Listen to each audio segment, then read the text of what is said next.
I'm Catherine Eister. I'm the Chief of Staff at the Congressional Progressive Caucus Center. We are an independent 501c3 nonpartisan nonprofit, and we work to promote people-centered policies and ensure that the communities most impacted by policy decisions have a voice in shaping them.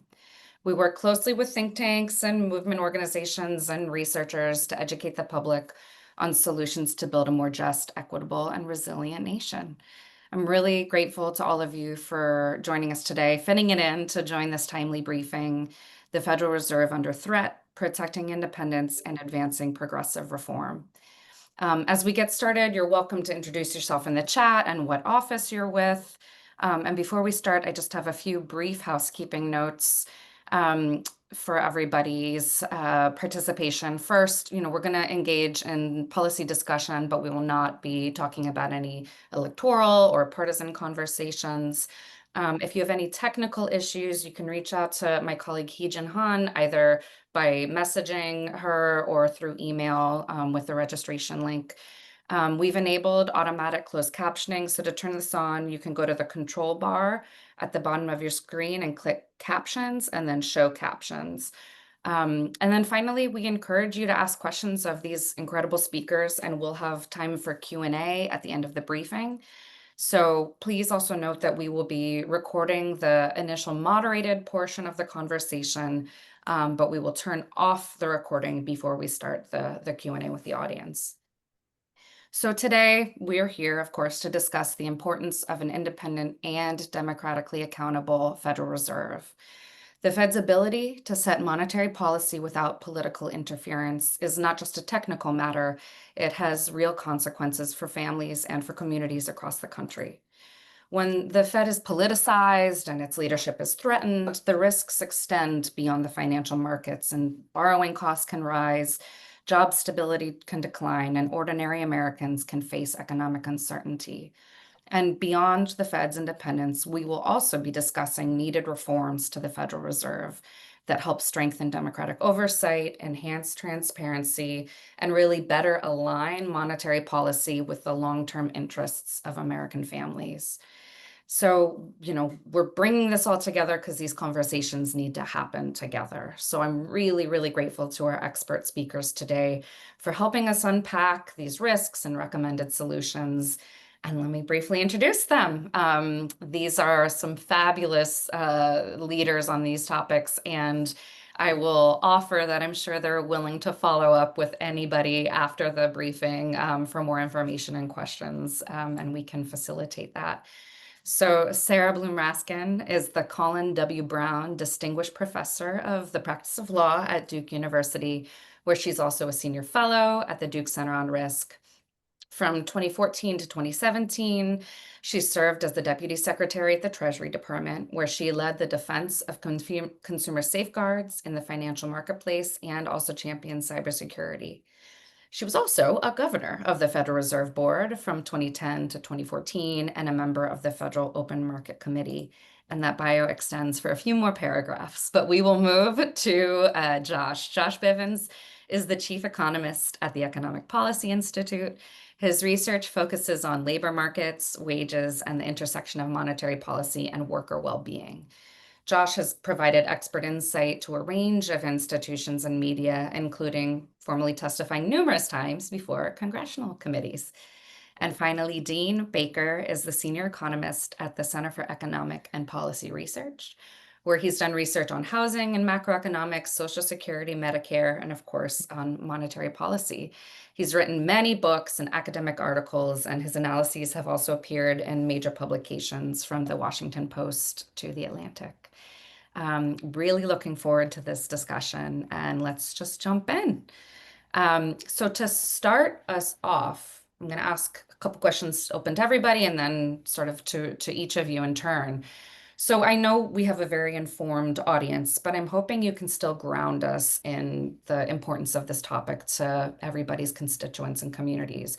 How does the Federal Reserve actually impact Americans' day-to-day lives? Josh, maybe you can kick us off and we'll whip around. Sure. Yep, I can give it a go. I'd say the Fed does a couple things. The Fed is the most important financial regulator in avoiding crises by stopping excesses and imbalances from building up in the financial sector obviously is important. I think probably their most important role in the sense of how it touches ordinary Americans is as a sort of macroeconomic stabilizer. They can just respond far more rapidly than any other macro policymakers like Congress or the president to really sharp changes in macroeconomic conditions. And their job, as simply as possible, is to keep unemployment and inflation as low as possible. And there are times these two goals clash a little bit. Very low unemployment can be obtained by boosting aggregate demand, which is like spending by households, businesses, and government. But high aggregate demand can start to push up wage growth and firms' pricing power. So occasionally the Fed has some tough decisions to make about balancing off very low unemployment and very low inflation. I'll just say for the record, now is one of those times. And I guess my view in terms of like the Fed and its role in American economic life over the like past 40 years is that for like a number of decades post Paul Volcker, the Fed didn't try hard enough to really balance these two goals of low unemployment and low inflation. They aimed at low inflation and they were complacent when they got it, even when this meant tolerating unemployment. It was higher than it needed to be to keep inflation in check. And so to be clear, they cut rates. They tried to get unemployment down in outright recessions, but they would often cut booms short and stop unemployment from continuing to fall in the name of not imperiling low inflation rates. And this excess unemployment didn't just affect the few million workers kept out of jobs. It kept labor markets soft enough that most workers, especially lower wage workers, just had really no leverage to demand and get raises from employers. The ultimate leverage, non-union workers have to get raises is a threat to quit and find a better job. And this threat is not credible unless unemployment is very low. And so these intentionally soft labor markets were a key reason why wage growth is so bad for so many for so long. And so I'll just wind up with a couple things. One, I think the willingness of the Fed to try really hard to keep unemployment very low is the prime way it impacts ordinary Americans. And I will say that since like 2008, largely because they were pushed by a big coalition of mostly progressives, but even some centrists and right-leaning economists, the Fed has become much better in recognizing the high value of very low unemployment. I think they're much less complacent about that than they used to be. We should acknowledge this as a win. It's contingent. We need to be vigilant about it, but it was a real change, and realize that the Fed pre-Trump administration was doing a lot of the right things on macroeconomic stabilization. I have some criticisms of the Fed in the past 5 years, but they were good faith, evidence-based, hard calls. It wasn't just the complacency, and we really just care about inflation that characterized a lot of the past couple decades. And I'll just say the obvious to end. Claiming the Fed was excessively concerned about fighting inflation was a slam dunk case in, say, 2019. I think the experience of inflation in the past 5 years is a real problem going forward in convincing the Fed and people generally that full employment is so beneficial. The Fed should be willing to really probe the absolute depths of how low unemployment can go without sparking inflation. And that's too bad because I'm very convinced the post-COVID inflation really was pretty sui generis, not in any meaningful way driven by a Fed mistake into aggressively going for full employment, and it really shouldn't factor all that heavily in future debates. And yeah, that's sort of my overview. Thanks so much, Josh. Dean and Sarah, anything you all want to layer onto that? I would very much agree with it. I just want to emphasize the point Josh had made about the change in the Fed, because I think it really, really is important, because you literally, this isn't exaggerating at all. You go back to the 90s. I remember Alan Greenspan, of course, was chair. At one point, Ellen Blinder was vice chair, and he was thought by many to be in line to replace Greenspan. And he gave some speech very, very modestly saying that the Fed can help spur growth, reduce unemployment when we're coming out of a recession, that I would have thought was 100% unobjectionable. Greenspan planted a story in the Times and Wall Street Journal saying, oh, he's diverged from the Fed's commitment to low inflation. And that was a big scandal and perhaps kept Blinder from being considered for Fed chair. So we were in a period, really, certainly from Volcker, through the zeros, into the zeros, where the Fed was concerned with inflation, unemployment they didn't like maybe, but their job was inflation. And that really did change. And we should recognize that as a huge victory. And, I was one of the people, I was happy to see Powell reappointed. I'm going to admit that, because he let the unemployment rate get to 3.4%. You never would have seen that under Greenspan, under Bernanke, and frankly, I don't think under Janet Yellen, who of course was, Treasury Secretary under Biden, a Democrat, in other words. So we did make big progress. It was a victory. Yeah, I would. This is all very good. I think Dean and Josh lay out very well why the Fed matters, and why what the Fed is actually doing on a day-to-day basis. And the thing that I would want to add, particularly now as we're looking at interference at the Fed, has to do with what the Fed engages in the midst of a crisis. Because we also know that the Fed has a very important role to play when crises hit. And unfortunately, in the realm of, less than 15 years, we have probably had, two significant financial crises and one I would call, less significant. But in the midst of a crisis, the Fed is doing a lot, and it's doing things that, because it's a crisis, a lot of people aren't particularly paying attention, but has real effects. And uh, two of these effects have to do with the fact that the Fed engages in emergency lending. They have this power. They are the only kind of sort of agency that has the power outside of Congress to do emergency lending. And they can lend to banks and they can lend to non-banks. And they are making decisions in the midst of a crisis. And we've seen these decisions made in the realm of the financial crisis, and we've seen them made in the realm of the pandemic, where they are, in essence, picking winners and losers. They are choosing what kinds of companies are going to actually be the recipients of funds. They're setting the terms on those funds. They're setting the interest rate, the collateral that they're taking in for these loans. And this also is something that I think we need to pay attention to as we are analyzing the, sort of both the notion of what it means to interfere, to have presidential interference at the Fed, as well as to be thinking about how we would want to potentially reform this feature. Really helpful, and we will certainly follow up on some of these threads. I want to dive in now to approaching sort of this critical question with some nuance. So as we've sort of previewed and you've touched upon, can you each help talk about the importance of ensuring that the Fed is able to operate free from partisan interference, and how we balance the Fed independence with the need for democratic accountability and transparency? How do we think about this tension?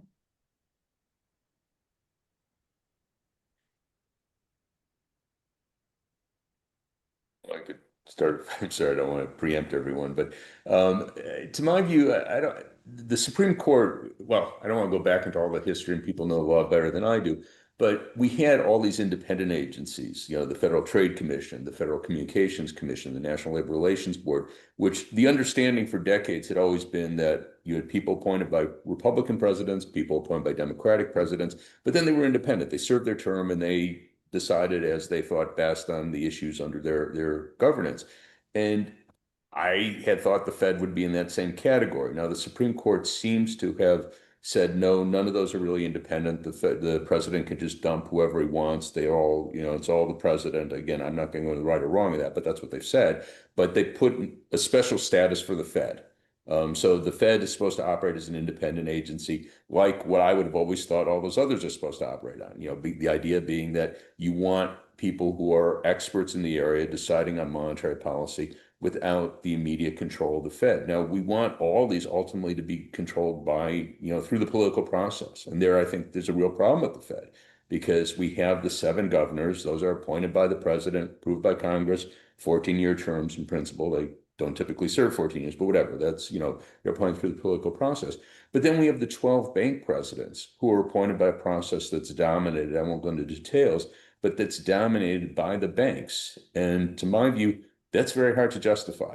It's fine to get inputs from the banks, just like it's fine to get inputs from, the auto industry, from the auto workers. I mean, yes, you want input, but why would you give them decision-making authority? Why do you give banks decision-making authority? So to my view, I think there's a very strong argument saying, yeah, we want an independent Fed in the same way that in principle, I would have thought we want an independent FCC, FTC, but we want an independent agency deciding monetary policy. But there is a problem that you have the thumb on the scale where the financial lobby has a disproportionate say. So I'd say that's a really big problem. But the problem is not that it's independent of the president.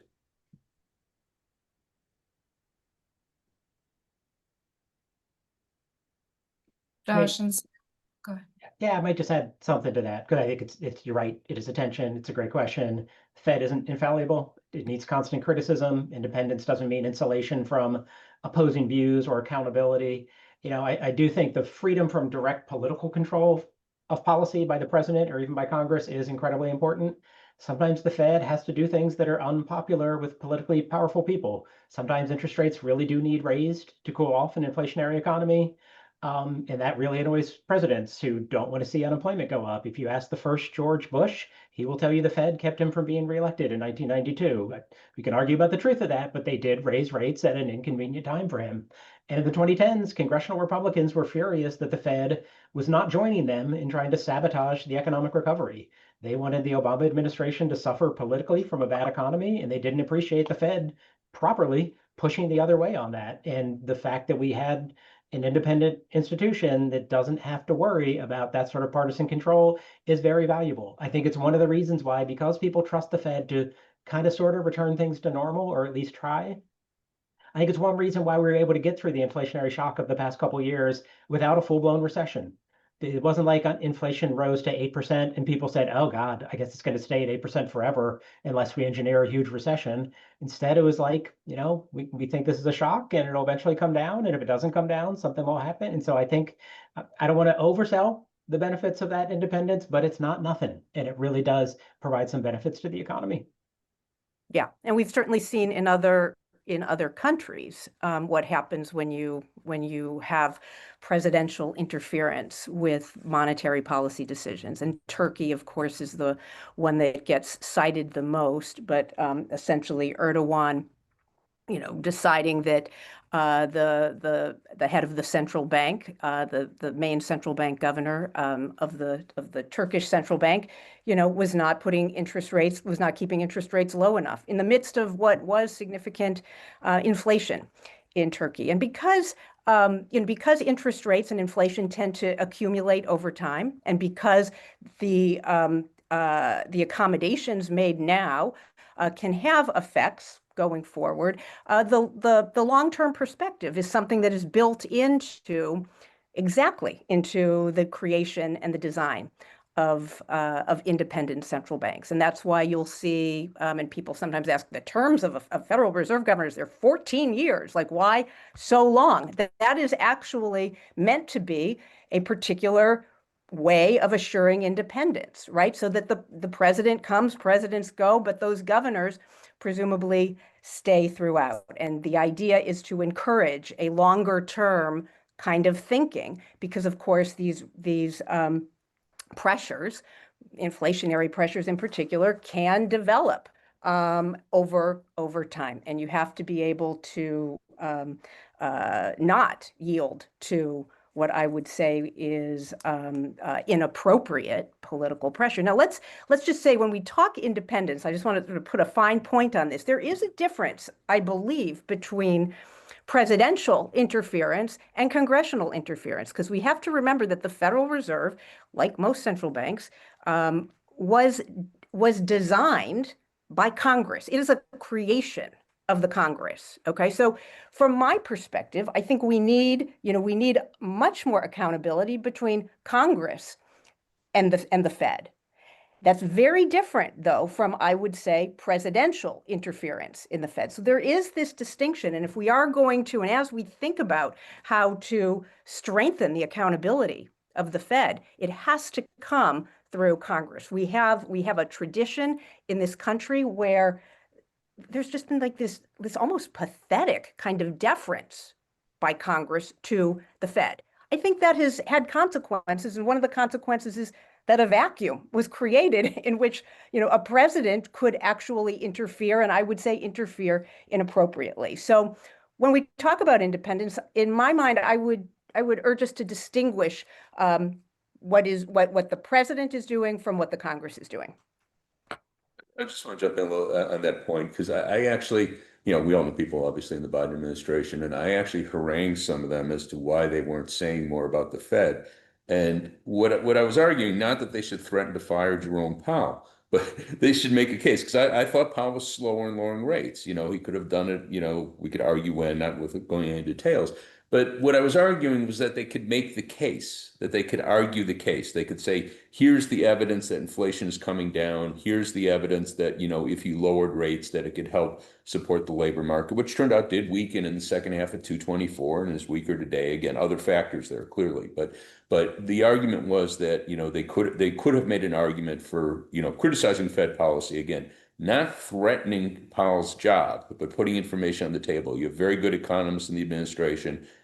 No reason at all they couldn't make their case. And, Biden had, took a strong stand apparently. They weren't going to say anything. And, I don't see a problem with that as long as it's from the standpoint of we're putting out information.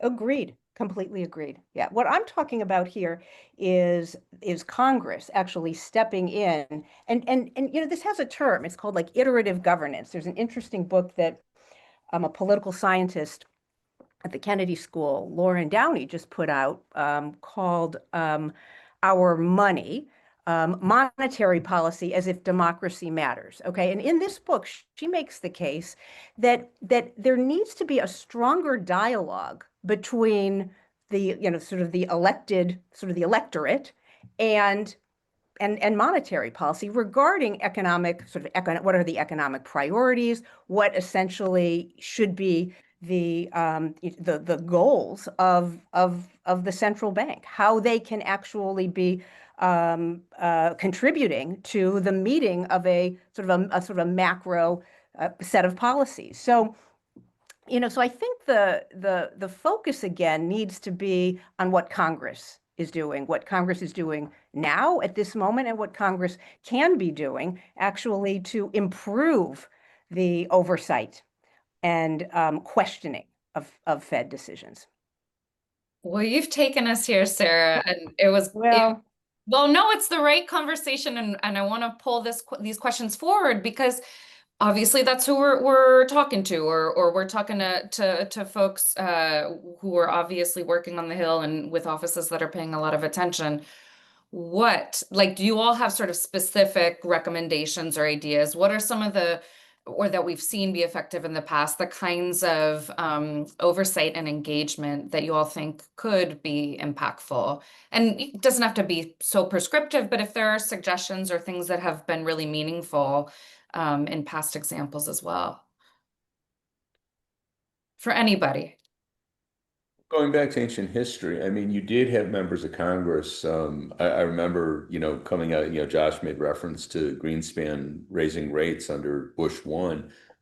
You had Democrats that were opposed to that. Henry Gonzalez, again, this is ancient history. He was chair of the banking committee, and I don't know when he started. He was chair for a long time, and he harangued Greenspan endlessly about that. And whether you had to keep interest rates as high.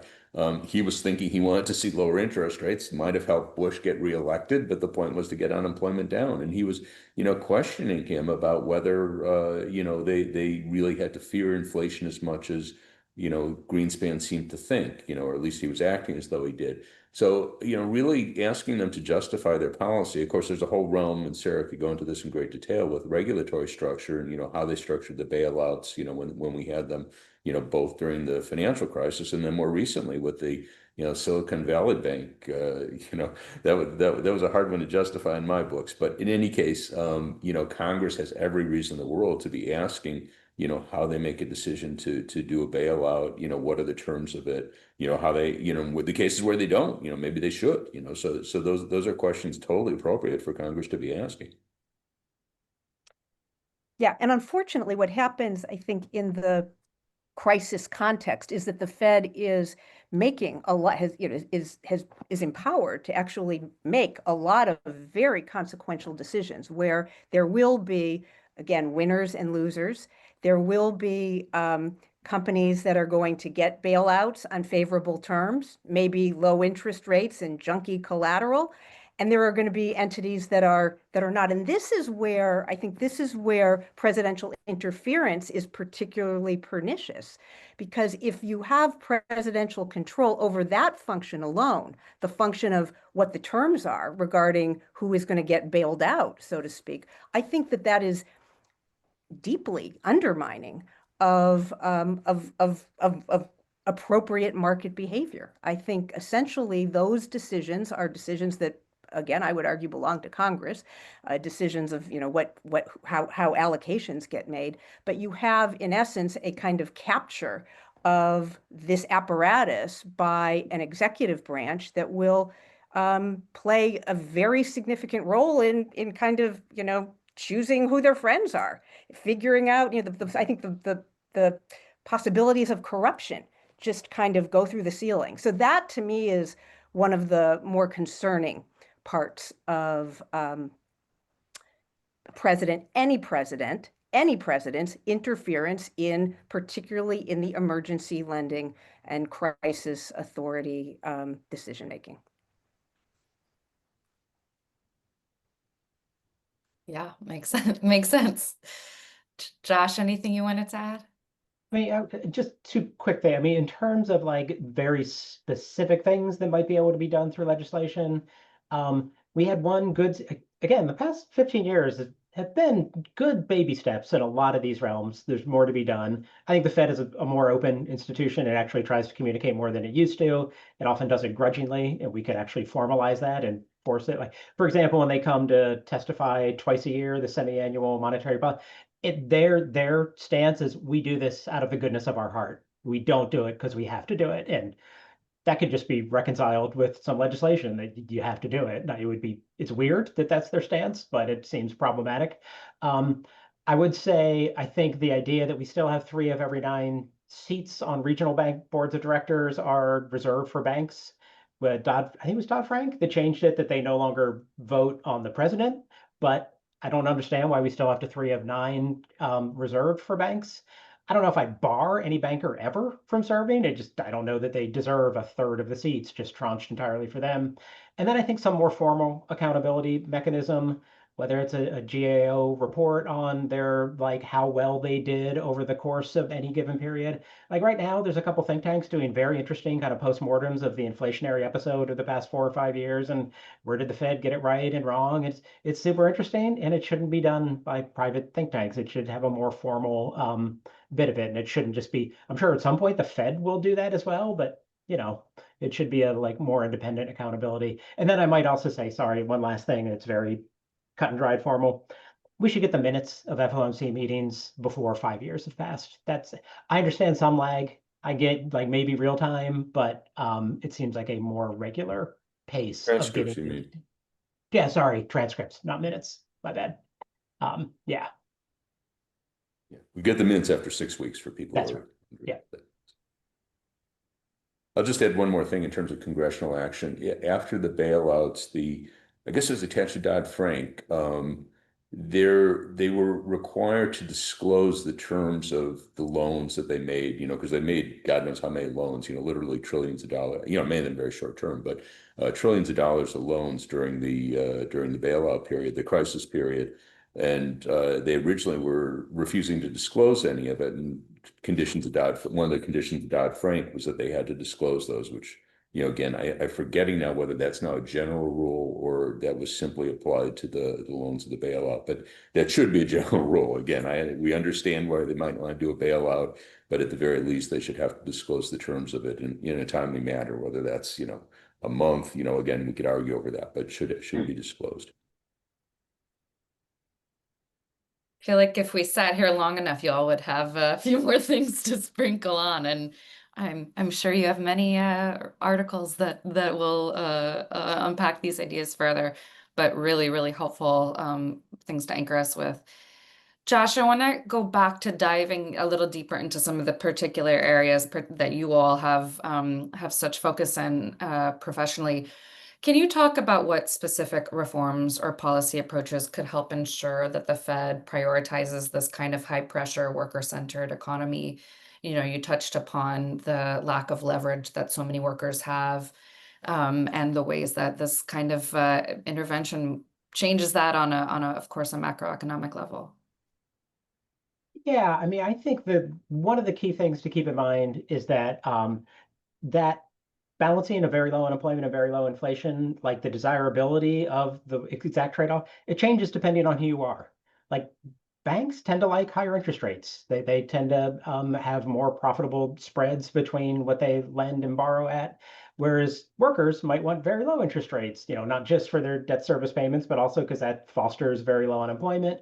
And then employers, they don't want an outright recession, but they probably don't hate a little bit of softness in the labor market that saps sort of leverage from workers. And so, since the ultimate people voting on these things are just people, governors and regional bank presidents, maybe getting those people a better mix of views on the various trade-offs of those things would be good. And so, like I said, like reserving 3 of 9 seats on every regional bank board specifically for banks. If you open that up a little bit, get even more community groups, consumer groups, labor groups who can get on that board and give their perspective, maybe that helps. And then I think I would say one of the, like when I hear worker-oriented Fed, what I mostly think about is just, I want a Fed that is always trying to probe pretty aggressively about how low we can keep unemployment. Like, you don't want inflation. We know people hate it, and we know like genuinely long-lived inflation is bad. There's going to be shocks occasionally. You want to manage them. But generally, we want to make sure that we're not, leaving any money on the table in terms of how low we can push unemployment without, running into problems with inflation. That to me is what a worker-oriented Fed is. And so that's one, a mix of the voices they hear, but it is just also, I think, lots of robust congressional oversight, always asking them and probing if they are doing that. And then lots of sort of civil society outside critique, often friendly critique, sometimes not friendly, about how they're doing their job. I think all of that has, like I said before, I think a lot of those informal channels have led to a much better Fed on macro stabilization in the past 15 years. They are no longer just a pure inflation targeting sort of central bank the way they were acting, despite they always legally had a dual mandate. They sure didn't act like it for a long time. Now they act like it quite a bit more, and it's a very good thing. And so I wouldn't undersell those sort of more informal channels as well. That's really helpful. Dean, I think building on this, you've written about the costs of the Fed overestimating and overreacting to inflationary threats. So what are the consequences of this, and how do you think they should be weighing these risks? Yeah, it's very clear in the data that when you have a higher unemployment rate, the people who pay the price are disproportionately those at the bottom. Less educated workers, Black workers, Hispanic workers, people with disabilities, people with criminal records. So there's an enormous dividend from getting the unemployment rate as low as possible. And it's, we could just say, well, 1%, 4% unemployment rate, that's 1 percentage point better than a 5%. But since it gets the people who are at the bottom, people are hit hardest. General rule of thumb, unfortunate but true, the unemployment rate for Black workers is twice the unemployment rate for white workers. One of the great stories of the Biden recovery was we actually reduced that. It was about 1.5%. We got down to 4.8% Black unemployment. I'm not going to say that's great, but that was the lowest ever. So that was a great story. So you see these huge dividends from low unemployment. And again, it's not just, okay, we got a job for someone this week. We know that by getting into the labor force, think of the people who are most disadvantaged. I was talking about people with criminal records. Okay, so they have a work history. They can move up the ladder, get a better paying job, 2, 3, 4 years out. It's just incredibly important. And, getting back to Josh's point about probing, and again, I guess I'm getting old, but, go back to the 90s, it was widely held. So this wasn't just a right-wing view. It was held by conservatives, liberals. The unemployment rate, the best we could do, the non-accelerating inflation rate of unemployment was roughly 6%. So you had a range of about 5.6, 6.4. People might think I'm crazy talking this way, but no, this was, you had good liberals. Janet Yellen believed that. Again, I'm not knocking Janet Yellen. She's a great economist, good person, but she believed that. I'm not putting words in her mouth. She would agree with that, so that was a widely held view. But then we were able to get the unemployment rate down to 4% in 2000 and saw very little rise in inflation. Then we had the recession, and then, of course, the Great Recession in 2008, 2009. And then again, Powell, he did this probing, and we got the unemployment rate not just down to 4%, but at 1.3.4. We got even a little better. I forget whether we got 3.3 under Biden, but in any case, we got back there. So we got to low rates of unemployment, in effect, by doing this probing that, people would have looked at me, and they did, like I was nuts for saying, you can get I'm going back to the 90s, you can get the unemployment rate down to 4%. People would thought, oh yeah, right, we're going to have inflation go through the roof. Well, we did it and it didn't, so there's an enormous dividend to pay for that sort of probing. And, again, one of the points, and this is really very much in all the models. I don't, maybe someone's got a model showing otherwise, but inflation does not just take off from a low unemployment rate. So let's say, God came down and told us that the best we could do was 4% unemployment, and we were stupid and we let the unemployment rate get to 3.8 or 3. Well, there's no model that shows inflation suddenly goes through the roof. It rises very gradually. And if that really turns out to be the case, well, of course, then you want to keep it from rising more, and you could raise rates and slow the economy. Not something I want to see, but that's what you should do. So we need that probing. We need to press the Fed. Let's push it as far as possible. Obviously, if we go too far, if we start to see accelerating inflation, you have to do something about that. And just one more point, and Josh made this, that the inflation that we saw in the pandemic, that was not because we pushed the unemployment rate too low. That was because supply chains were totally messed up. And again, it's as clear as day. It happened everywhere. Jerome Powell did not cause the inflation in Japan, in France. It happened everywhere. There are very small differences. Sure, if we had contractionary policy, we could have had unemployment of 6% and lower inflation of 1 or 2 percentage points. Still would have had a burst of inflation. So we should be clear. This is a risk worth taking, that you could push, see how far you go. And again, enormous dividends from getting the unemployment rate down. Really helpful. Sir, I want to bring in your important work on the emerging risks to financial stability and all the work you've done from cybersecurity to climate change. How should the Fed and all policymakers, frankly, be thinking about these non-traditional risks, and what role should Congress be playing in sort of accelerating this conversation? Yeah. So, it's interesting because what typically happens is that there are risks that come from places that are being looked at and risks coming from places that are not being looked at.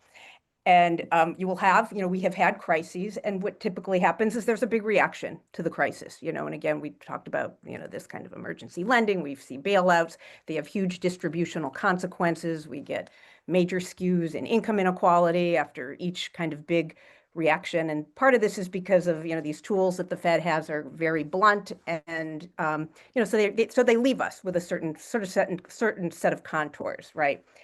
And it's really too bad that the Fed has to. I'm glad we have, an entity that can respond to a crisis, but it sure would be good if we could respond a little bit earlier, right? If we could head off particular crises. And of course, crises are triggered by risks that are developing in certain places, and you never know. You just know, you don't know whether these are things that are going to have any kind of impact, or just no impact at all. So you have to look, okay? And you have to look, I would say, without political blinders. If you believe, that there could be risks developing in having to do with extreme weather events, right? At risks to supply chains, risks to labor productivity that are coming from, extreme heat.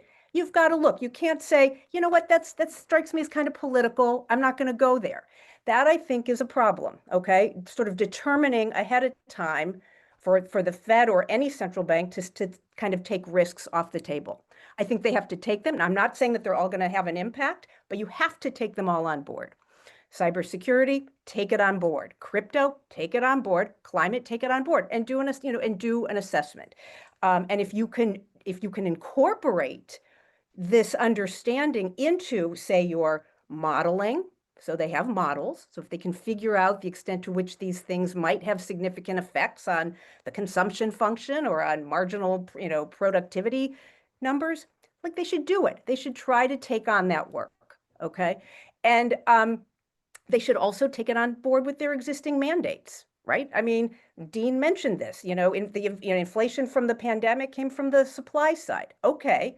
So we need to understand supply chains, right? And inflation is one of the mandates.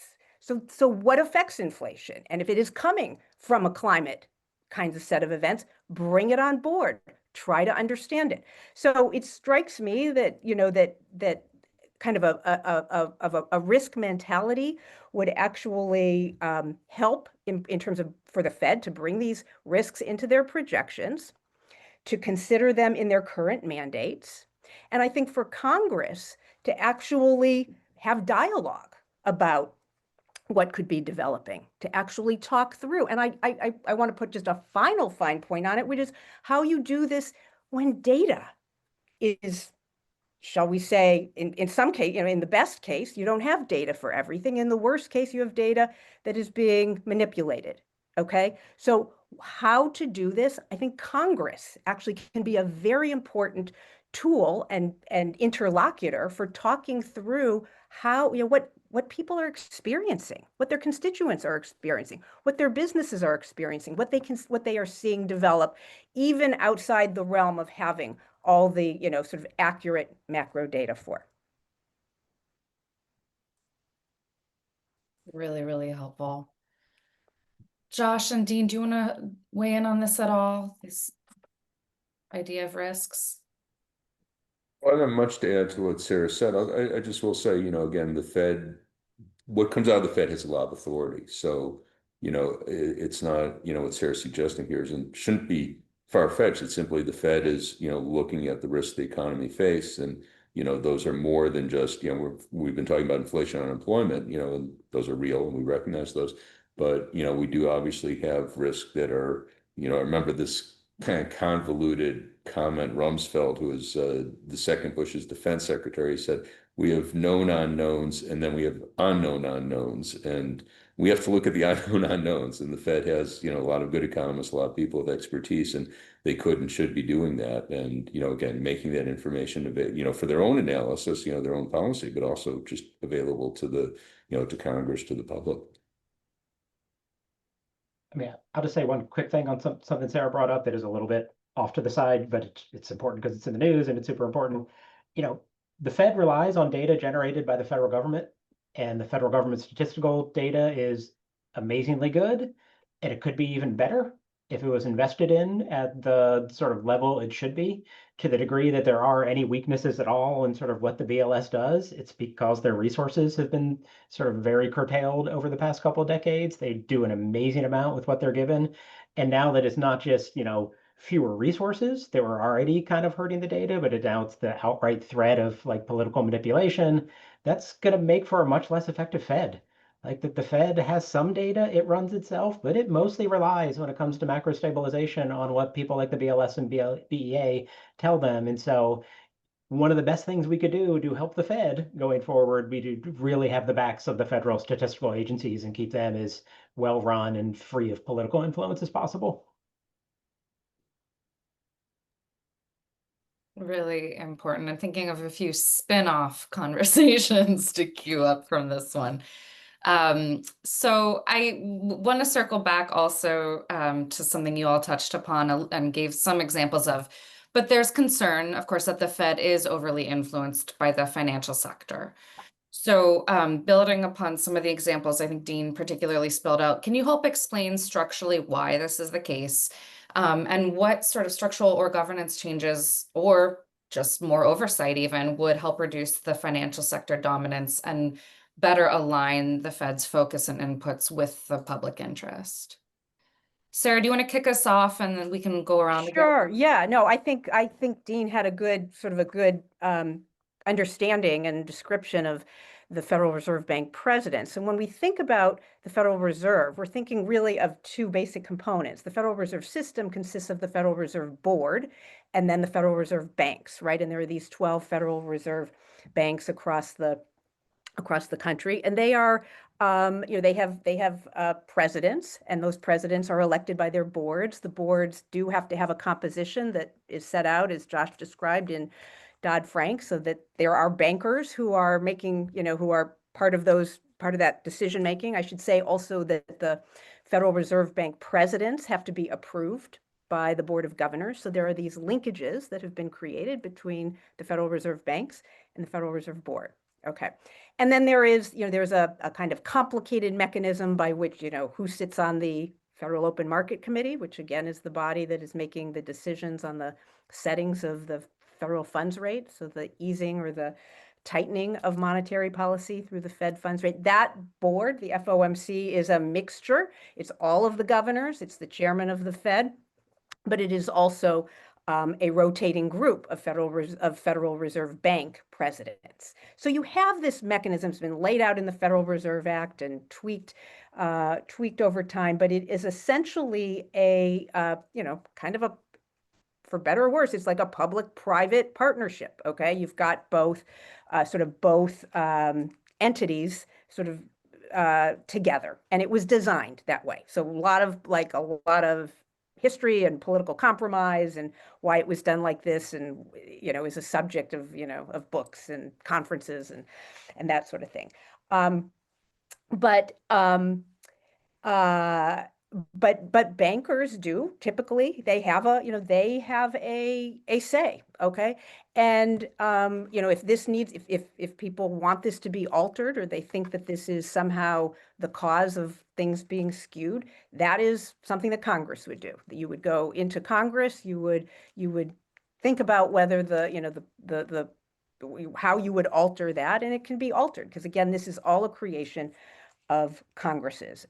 It comes through the Federal Reserve Act. I would say another kind of feature in terms of monetary policy itself is that the way it's conducted is through banks, right? So there's also this notion of primary dealers that are essentially banks that have been designated, and the way monetary policy is conducted is through the banks. Okay, it's through the banking system and through this cascading effect of interest rates. So that is how it has been set up. Does it have to be that way? It doesn't. I mean, there can be other ways to do it, but that is the way it has been set up in the U.S. And then I would just put, just sort of again a little bit more of a provocative point on, on the role of the private, on the private sector. Again, the private sector is also the beneficiary in times of crises. Okay, they are the beneficiaries of how the Fed decides to give them emergency loans or decides to do bailouts. So they also have a very keen interest in kind of who is sitting at the Fed, both in the role of the president jobs, but also as governor and certainly as chair. I want to throw one additional thing here, which I'll confess to not having realized. The bank presidents are periodically reapproved by the governors, and I did not know that. I knew they had to be approved at the time they're appointed, but they are all reapproved in a group. I forget whether it's at 5-year or 7-year intervals, and that date is coming up in February. And Correct. there is a real concern that if Trump has a majority among the governors, that would mean 4. He could simply refuse to reapprove them, and then they could basically have their picks. Now, that might contradict what I said before about how I wanted the presidents to go through a political, be approved through a political process. I don't see it as a contradiction. I'm happy to do that, just not all at once.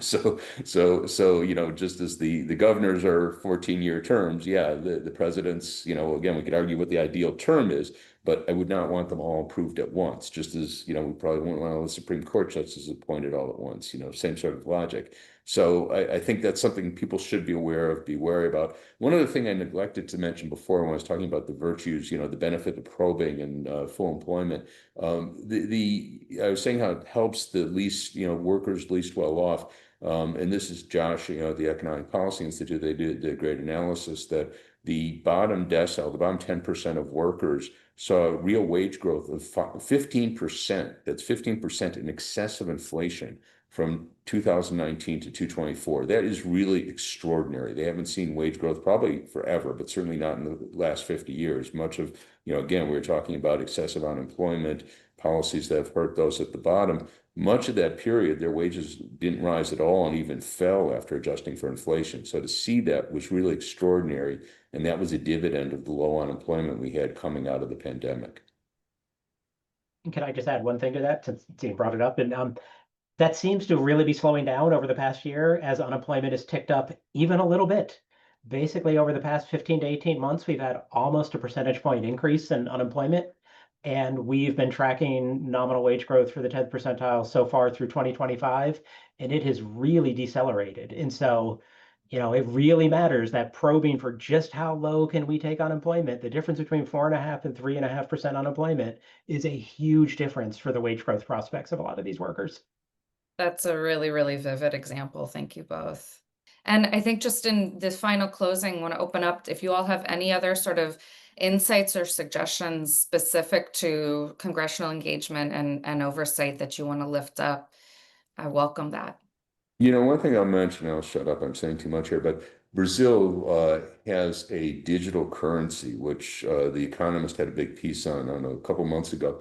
This basically allows everyone to have basically a free bank account to do transactions. We could do that. They aren't ahead of us technologically, and this would be, a fantastic thing in terms of low-income people would have bank accounts. They could have their paycheck deposited directly, pay their, mortgage, their rent, their utility bills. It would save them money, save them headaches. They wouldn't be worried about, these excessive fees for overdrafts. Congress has outlawed the Fed from even analyzing that. Powell had begun that, and they were yelling at him and said, okay, we aren't going to do it, but they can't even study it. But this would be a great way to save people money. And I don't see a downside to it other than, yeah, it's out of the profits of banks, but that's not something that concerns me.